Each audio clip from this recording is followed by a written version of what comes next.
திமுக, அதிமுக எதிர்த்து போட்டியிடுறீங்க. அது அந்த களம் எப்படி பாக்குறீங்க?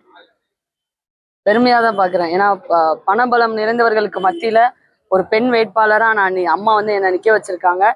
பெண்களும் இளைஞர்களும் எனக்கு ரொம்ப ஆதரவா இருக்காங்க. அதனால ரொம்ப பெருமையா தான் இருக்கு. முதல் தேர்தலா முதல் தேர்தல் மாதிரியே இல்ல. பல தேர்தல்களை சந்திச்சிருக்கும் போது எப்படி ஒரு வேட்பாளருக்கு ஆதரவு தெரிவிப்பாங்களோ அந்த மாதிரிதான் மக்கள் எனக்கு ஆதரவு தெரிவிச்சிட்டு இருக்காங்க.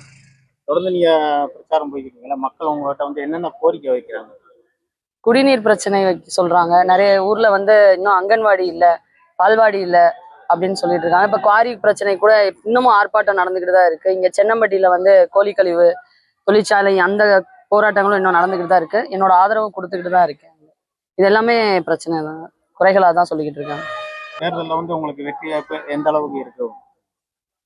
நம்பிக்கையா இருக்கு, வெற்றி பெறுவேன்ற நம்பிக்கை. நான் அம்மா அவர்கள் கிட்ட வாக்கு கொடுத்துட்டு தான் வந்திருக்கேன். நிச்சயமா பெண்களும் இளைஞர்களும் எனக்கு ஓட்டு போடுவாங்கன்னு வாக்கு கொடுத்துருக்கேன். அதே மாதிரிதான் களத்திலே இருக்கு.